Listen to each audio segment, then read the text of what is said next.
अस्सलाम वालेकुम लियारी। कोई स्पॉयलर्स नहीं है, वैसे भी एक ड्रामा फिल्म है तो मैं स्पॉयलर्स दूंगा नहीं। हाँ, अगर सस्पेंस थ्रिलर होती तो भाई पहले झटके में बताया था तुम्हें किलर कौन है। एक तो यार 3 घंटे 15 मिनट की फिल्म है, कुछ तो ऐसा है जो निकल कर आएगा बाद में जो हम अभी समझ नहीं पा रहे हैं मगलू लोग। कभी एवेटार बोल सकते हैं, कभी अवतार बोल सकता हूँ, मुझे गंवार मत समझना। फ्रेशनेस है समथिंग जो कि अब स्टोरी में सिंथॉल साबुन भी नहीं ला सकता। अब कास्ट की मैं क्या ही बात कर दूं, गोविंदा जी को तो लिया नहीं।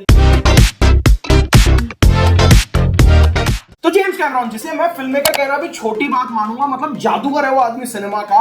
अगर सिनेमा एक मंदिर है तो भाई जेम्स कैमरॉन की मूर्ति उसमें बीचों बीच कहीं ना कहीं खड़ी होनी चाहिए। मतलब इस आदमी ने हमें the Terminator, Abyss, Avatar, Titanic, True Lies, पता नहीं क्या क्या बना के दिया है। तो वो फाइनली अब थिएटर में आ गए हैं एवेटार 3 लेके, जिसका नाम है एवेटार फायर एंड ऐश। मैंने इस फिल्म को इंग्लिश 3D में देखा है, तो मैं आपके साथ अपना पर्सनल जो एक्सपीरियंस है वो साझा करूंगा। साथ ही साथ आपको बताऊंगा फिल्म कैसी है, आपको देखनी चाहिए या नहीं। अब इन फिल्मों के कलेक्शन से बजट की बात तो देखो मैं करूंगा नहीं, क्यों फालतू गरीब फील करना। वैसे तो अगर आप जेम्स कैमरॉन के फैन हो या इस फ्रेंचाइजी को पसंद करते हो तो अभी तक तो शायद आपने फिल्म देख भी ली होगी या प्लान तो कर ही लिया होगा। और अगर नहीं किया है तो अब हमारे इस रिव्यू के बाद प्लान कर लेना। अब तो मैं इस रिव्यू में यार कभी एवेटार बोल सकता हूँ, कभी अवतार बोल सकता हूँ, मुझे गंवार मत समझना। दोनों ही मेरे हिसाब से तो ठीक है। तो शुरू कर लें फिर।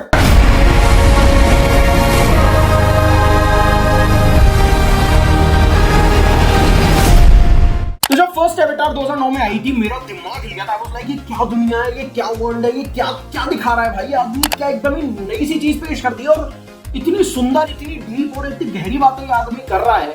और ये क्या दिखाने की कोशिश कर रहा है मैं मेरा दिमाग फैथम ही नहीं कर पा रहा था।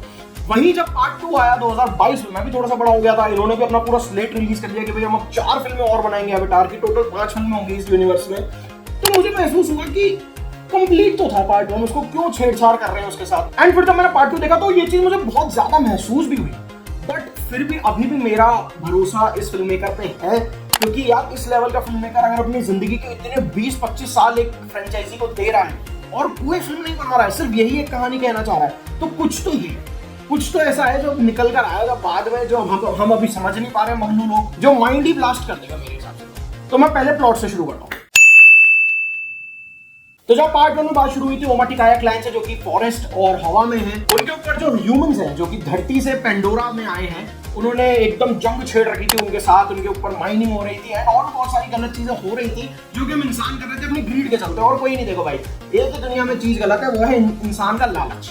इंसान अपना लालच त्याग देना तो पता नहीं क्या क्या करते हैं। लालच सिर्फ पैसों का नहीं होता भाई, बहुत तरीके के होते हैं। तुम समझ रहे हो मेरी बात, में जो कहना चाह रहा हूँ मैं खुला बोल नहीं पाऊंगा, मेरे घर वाले भी देखते हैं। और इसी के चलते इंसानों में और ओमाटिकाया क्लैन में बहुत जबरदस्त एक रंजिश बन गई थी, लड़ाई हुई थी। एंड फर्स्ट पार्ट में उन्हें खदेड़ भेजा था वापस अर्थ की तरफ।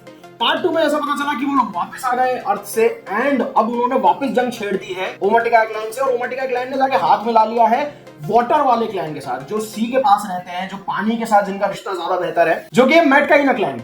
अब मैटकाइना क्लैन के साथ वो जुड़ जाते हैं। इस बीच वापस ह्यूमंस आ चुके हैं और वो उनके साथ क्या क्या करते हैं इसके ऊपर था पार्ट 2। एंड पार्ट 3 में फाइनली हमें तीसरा क्लैन दिखाया गया है, जो कि है फायर क्लैन, जिसका नाम है मांगवान क्लैन। अब मांगवान क्लैन क्या है, वो आग की पूजा करते हैं, वो आग को अपना देवता मानते हैं और जो इनकी माँ एवा है, जो इनका देव है, उसको वो नहीं मानते। इस चीज को ह्यूमंस कैसे अपने लिए यूज करेंगे, जो हमारा हीरो है जेक सली, वो कैसे इस सबसे जो इनोसेंट लोग हैं पेंडोरा के उनको बचाएगा, नावीस को बचाएगा। इस बीच उसकी खुद की फैमिली भी है और साथ में स्पाइडर करके जो एक बंदा था उनके साथ वो भी है। तो ये सभी लोग हैं एंड गुड वर्सेस इविल का एक ठीक ठाक सा नैरेटिव ये बना लेते हैं। अब देखो यार, मैं तुम्हें सही से बताऊं तो कोई खास प्लॉट है नहीं। जो तुमने फर्स्ट पार्ट सेकंड पार्ट में देखा है उससे बहुत ही मिलता जुलता सा प्लॉट है। कोई ऐसे नई बीट्स है नहीं, एक्सेप्ट द फायर क्लैन कुछ ऐसा एक्साइटिंग है नहीं फिल्म में। बहुत ही एवरेज सा प्लॉट है, कुछ ऐसा बहुत एक्साइटिंग नहीं होता है कुछ एक जगहों को छोड़ के।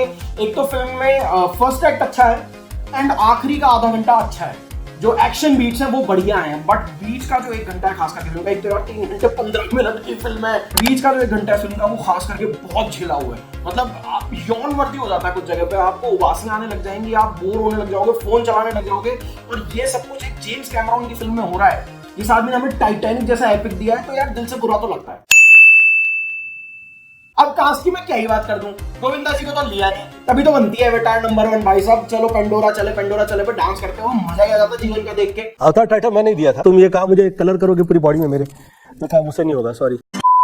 ऐसी फिल्मों में कास्ट को जज करना थोड़ा सा मुश्किल हो जाता है, क्योंकि ज्यादातर काम जो है वो हो रहा है मोशन कैप्चर के थ्रू, सीजीआई के थ्रू, वीएफएक्स के थ्रू।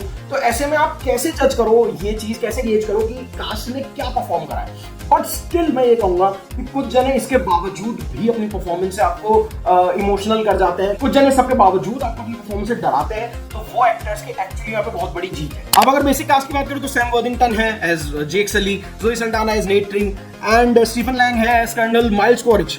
हमेशा की तरह इन तीनों का काम बहुत बढ़िया है, बट मेरे लिए जो सबसे बड़ा टेक अवे है इस फिल्म का वो है ऊना चैपलिन एज वारांग, जो कि है मंगवांग क्लैन की लीडर। विलन की तरह इनको इंट्रोड्यूस किया गया है इस बार इस फिल्म में एंड जबरदस्त काम है। मैं और देखना चाहता था इनको and I am so happy कि आगे वाली फिल्मों में भी होंगी एंड भाई शी हैज किल्ड इट। मुझे बहुत पसंद आया इनका काम और विलन रोमांस भी फुल पावर दिखाया भाई इस बार। काम वैसे मोर और लेस सभी का अच्छा है, कुछ ऐसा ज्यादा जज करने को नहीं है परफॉर्मेंस वाइज, बट हाँ as I said Oona Chaplin is amazing in this film.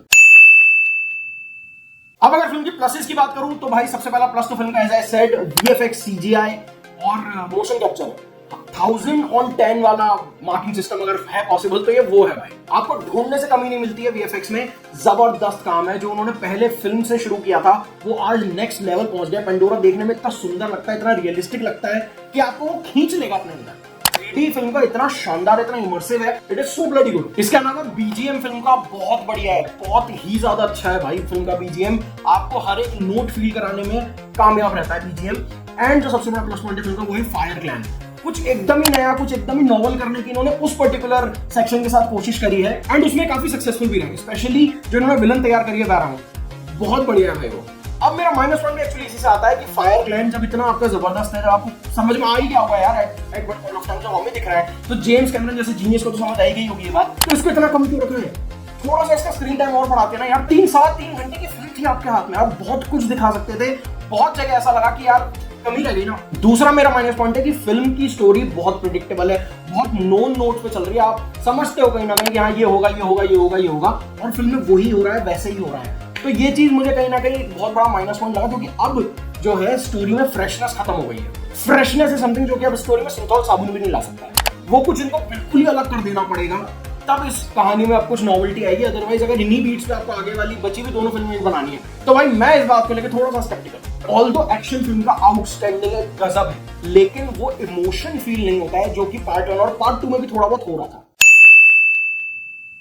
अब अगर फाइनल वर्डिक्ट की बात करूं तो भाई डेफिनेटली पहली फिल्म से तो कहीं आसपास भी नहीं है ये, लेकिन जो सेकंड 20 डेज ऑफ वाटर उससे तो थोड़ी बेटर ही है। अगर आप कुछ ऐसा देखना चाहते हो कि कुछ क्रेजी बना दिया है किसी डायरेक्टर ने, जो वर्ल्ड क्रिएट कर दिया है, वो अगर आप देखना चाहते हो तो डेफिनेटली आप इस फिल्म को देख सकते हो।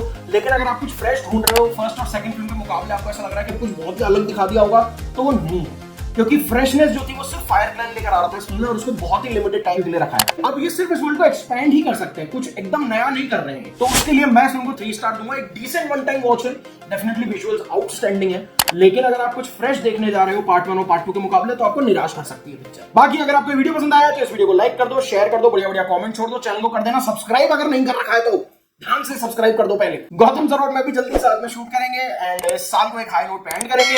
मिलते हैं आपसे बहुत जल्दी, तब तक के लिए thank you so much for watching. जय श्री राम, वंदे मातरम।